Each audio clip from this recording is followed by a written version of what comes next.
Hello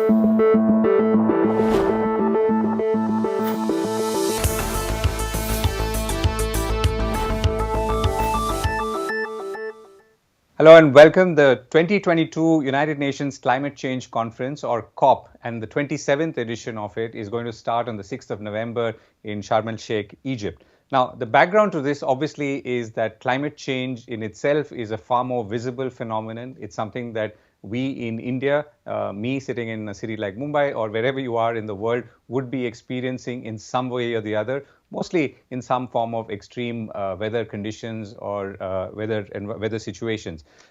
This obviously also means that we have to make some changes, and that is something that we have talked about for a while. And that one of the key changes is to say that how do we bring down our net emissions, the amount of carbon dioxide, for example, that we emit either as an individual or as a society or as a nation.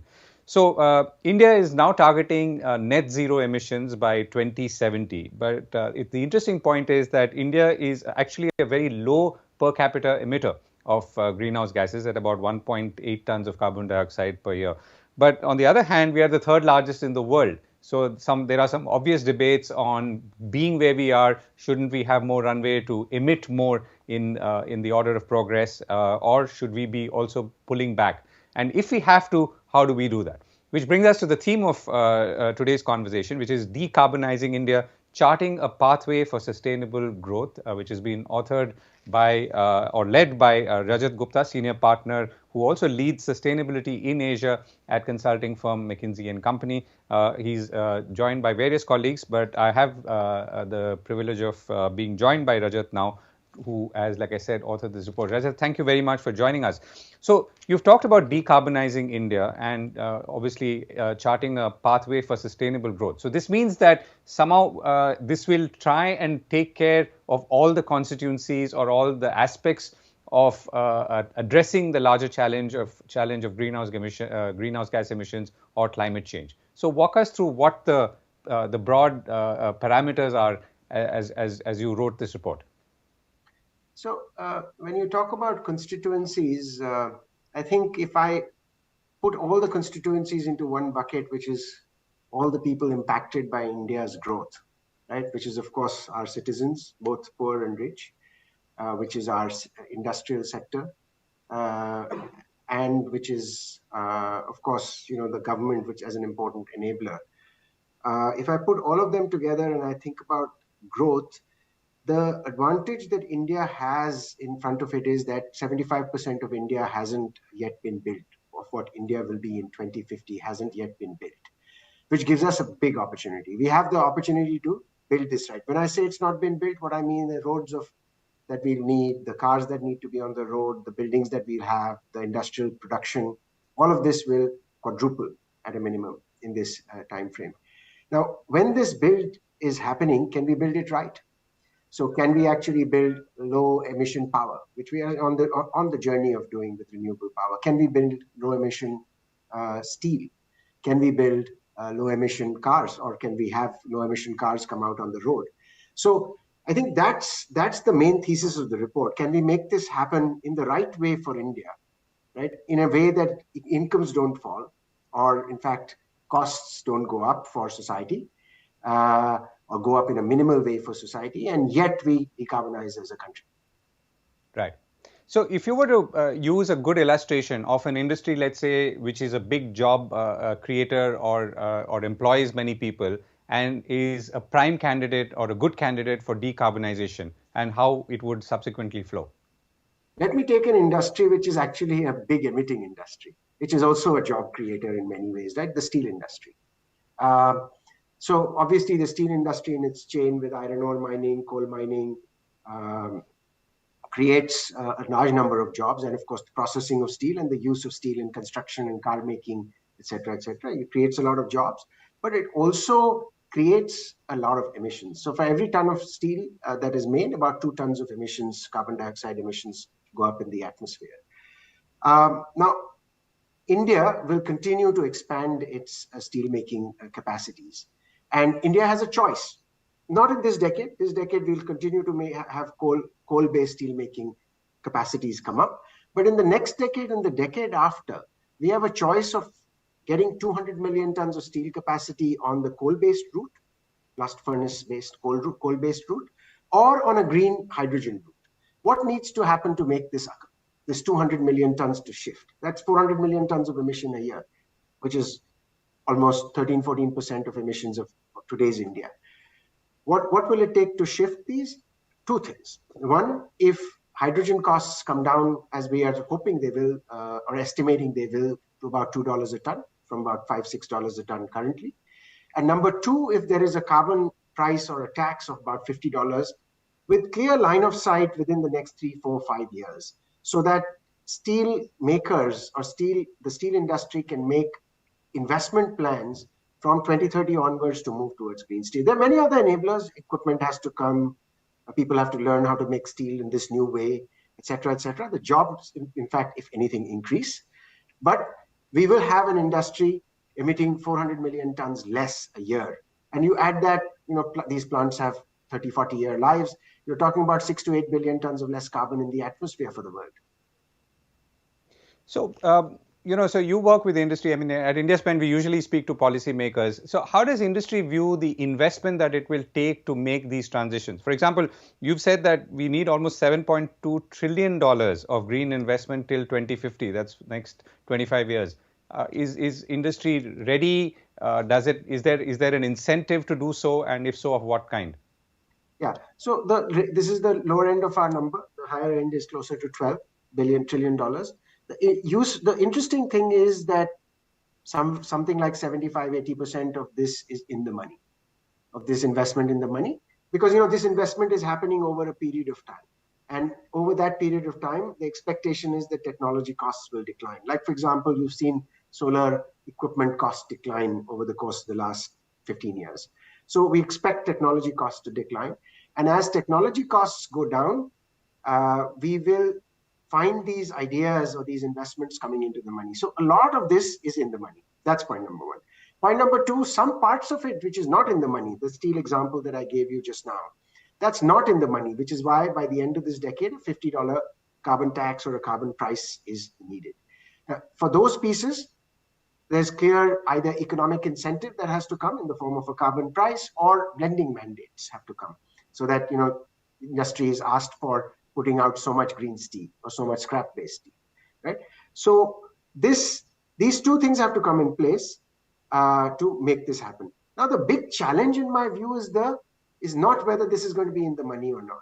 It's really going to be about the magnitude of investment that has to be mobilized early. Many of these investments that are in green technologies are actually bigger upfront. The operating costs are lower, but the investments are higher upfront. So if you take, for example, solar power, you invest in one go. There's no operating costs almost in that case, right? Unlike a coal-based power plant where investments are X and there's a very substantial amount of operating costs. So what happens is that in this case, the investment gets front-loaded. Now, how will that investment number we've estimated is 3.5 to 6% of our GDP in the course of the next 30 years? It's more substantial in the next decade of 2030s. And how will that get funded? Where will the money come from? Where will the financing be realized from? That is the challenge. Right. So you're saying that there has to be some form of incentive to do this, otherwise industry may not? For 75% of the ideas, the economics will work by themselves. For the balance, there will be need for appropriate incentives, blending mandates, other economic signals. And so it's a mix on that front. But the amount of money that's needed, several trillions of dollars, a lot of which it will be a higher proportion of our GDP in the coming decade. That mobilizing that is the challenge. That's the challenge that I'm looking at.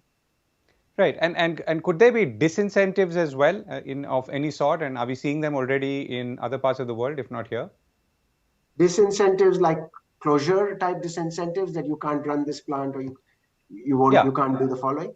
I mean, I would expect there would be those things, but I would be much more in favor of having incentives which lead to technologies becoming competitive, and therefore reduced need for some of those other polluting sources. And by the way, I think I should also add that we have done reasonably well as a country in the last couple of decades on this front. So if you look at our solar or renewable program, this Indian solar mission, and the sets of policies that it put in place, of course, supported by the tailwind of solar equipment prices declining, today this new source of green power is very much in the money against coal-based power in a substantial way.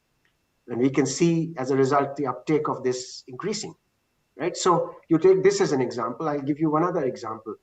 Um, in India, fuel for transportation is heavily taxed. If you figure out how much of that is reasonable taxation, GST equivalent, etc., and you take the balance as an imputed carbon tax, the number is in the range of $150+ per ton. Now, compare this to European carbon prices of in the range of $75 to $100 are expected to be in that range, right? We are twice at that level. Now, what does this do? Obviously, it raises money for the fisc. It raises money for the government to be able to invest.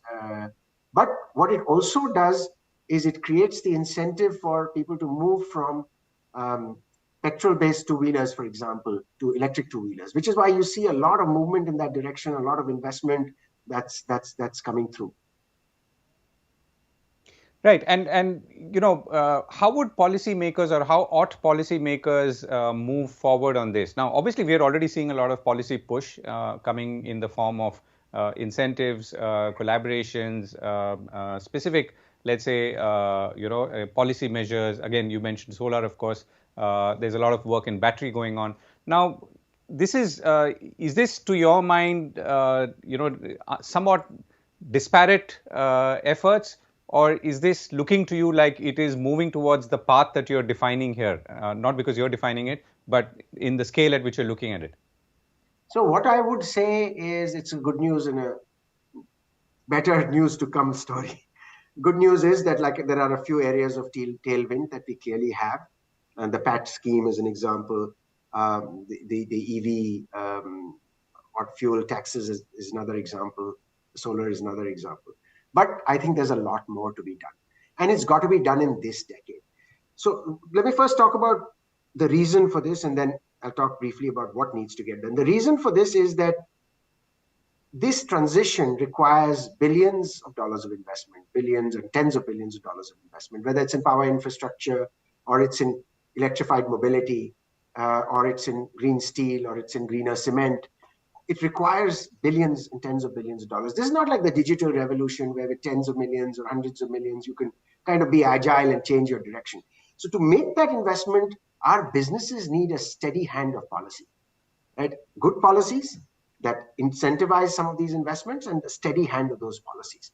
Now, that I think should be our lodestar. That should be where we ought to be, our North Star, right? That's where we ought to be moving towards. Now, what is needed? We have 10 things that we've listed. 8 of them are relevant for the government in our report. But some of the things that are going to be most relevant to this are, we as a nation need to lay out a decarbonization plan for the next 5, 10, 25 years, right? Which needs to have a reasonably steady hand. Obviously, it will change, right? As technologies evolve, as we learn, as some things work and some don't, it'll change. But if we lay out this plan and then basis that policies are created, which then incentivize investment and provide the steady hand for businesses, corporates, PSUs to make the necessary investments. I think that's what we need to do. And we need to do it in this decade. I gave you the example of steel. If in 2030 onwards, we need to have green steel plants, the investment plans for that will start getting made in 3-4 years out from 2026 onwards.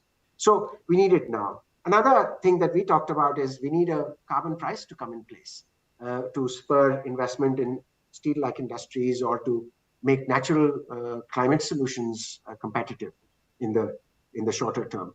And something like this has taken Europe 10, 12 years to put in place. But can we learn from them and can we leapfrog and put it in place in 3 years, 4 years? Something that Mexico did, for example. So I think that's another one. We need a land policy, right? Because we are going to be short of land. We'll need land for natural climate solutions. We will need land for biomass, which will then get used in hard-to-abate sectors like aviation, like cement. We need land for solar and wind-based renewables, right? So we need land, in addition to the land that we will need for our growth as a nation. So And so we are likely, at least our assessment top level is that we are likely to fall short of land. And therefore we need a land policy, which will then figure out how to ensure that we use land in a much more efficient way than we have been using so far. We need a circularity mission. It's a very large emission reductant. We need to make sure that our biomass goes into the right places. So today, for example, uh, ethanol coming from the sugarcane route is directed towards surface transportation. Now, agri-based fuels should really be used only in those places where there are no other alternatives. Surface transportation can be electrified. Planes can't be.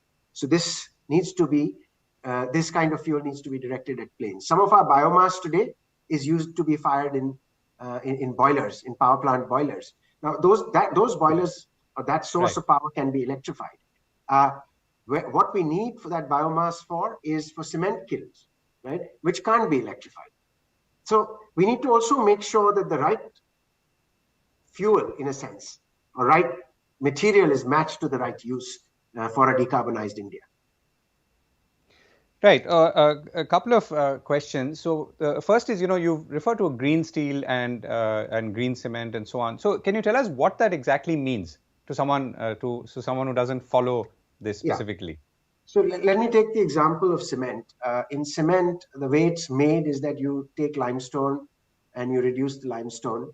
In that process itself, limestone is calcium carbonate, carbon dioxide is emitted, but you have to provide high temperature heat, which comes from coal at this point of time. And so that obviously emits carbon dioxide. There's very little that one can do to stop the process emission, the calcium carbonate becoming calcium oxide.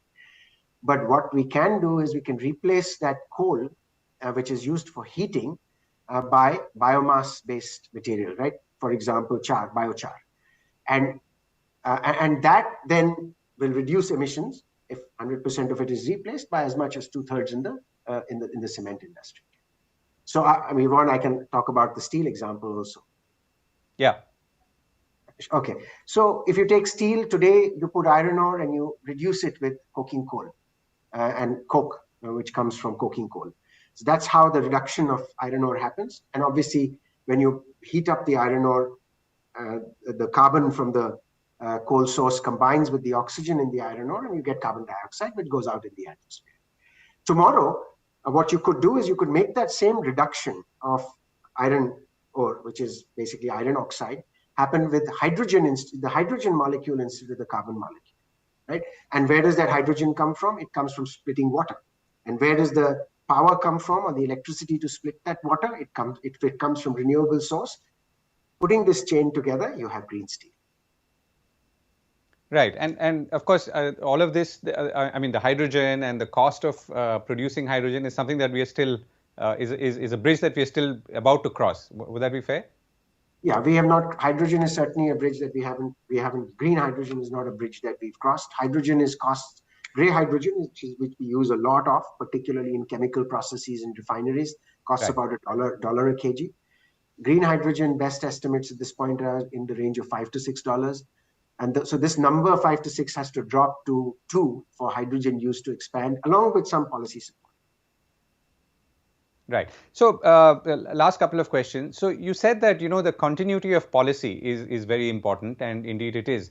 Now, can you illustrate that again, maybe either in the context of steel or cement or some other maybe infrastructure-like industry, where a manufacturer who is about to invest or wants to invest and maybe wants to do so in a more green manner would like some sort of horizon on policy and obviously ensuring that their investments are not hurt in any way while either the plant is being set up or once it goes into operation. Yeah, let me pick up the example of steel that we've already spent some time on. And there I talked about two forces which could lead to 200 million tons of investment in green steel versus gray steel. The two conditions for that are, one is technology for hydrogen costs to decline, and the second one is a $50 thereabouts carbon tax or carbon price. Now, this carbon tax or carbon price is very much in the hands of the government, right?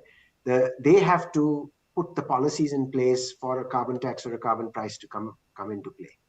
And if there isn't a steady hand on this, let's say a carbon tax comes into place in another 3-4 years, people make investments, plant starts putting out green steel, hydrogen-based green steel by 2032, 2033, and then this carbon tax goes away for some reason, right? Now you have a plant that's been put up with the promise or the expectation of a $50 carbon price, which means that other steel makers, the gray steel is being priced up, and so therefore this green steel is becoming competitive as a result of it, and the higher costs of this green steel are being absorbed in the sale price that you're able to achieve. Now, if there isn't a steady hand on this carbon tax, I think people will find it hard to make investment, or you will have assets that will become stranded. Right, right. Okay, last question, Rajat. So, in November 2020, in the heat of COVID, as it were, you wrote a report called "Will India Get Too Hot to Work?" And essentially, it talked about the extreme heat and humidity conditions, which obviously have not lessened since then, have only increased. How do you look at that report today? I mean, it's only 2 years now. In the context of this report that you've written, where you talk about the path to carbonization.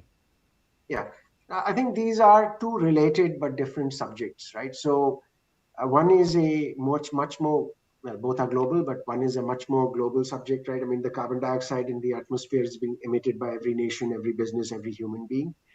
And therefore, the impact of that greenhouse gas impact of that carbon dioxide is going to be felt by every part of the world. Whatever we may do, right? I mean, we may bring our emissions to net zero. If the overall world emissions don't come down, then, as you know, the climate is going to change. And so for us to therefore expect the climate to change, I mean, we are talking about the aspiration is to be on the 1.5 degree pathway by 2020, 2050, which requires almost complete decarbonization of everything in the world by that net zero world. It's at least it doesn't look likely that we'll get there. I hope we do for my children and grandchildren's sake, but it doesn't look like we are on that path. So which means that we also have to make investments in adaptation, the higher heat levels, the higher humidity levels, the higher levels of flooding that we will experience, or flood events that we will experience in our coastal cities, higher levels of riverine flooding, changes on crop yields. Some places they may also increase. So all of these things we should also expect, understand in detail, which that report tried to do again at a high level, and then make investments behind. So that's one part of the story. The other part of the story is, can we actually get as close as possible to that 1.5 degree pathway so that the climate impact is reduced also at the same time, or at least if not, it doesn't become catastrophic. Right. Both require investment. Right, absolutely. Rajat, we've run out of time. Thank you very much for joining me, and I do hope to come back to you on this important topic in coming days and months. Thank you very much. Would be delighted to do so. Thank you, Govind. Really enjoyed the conversation.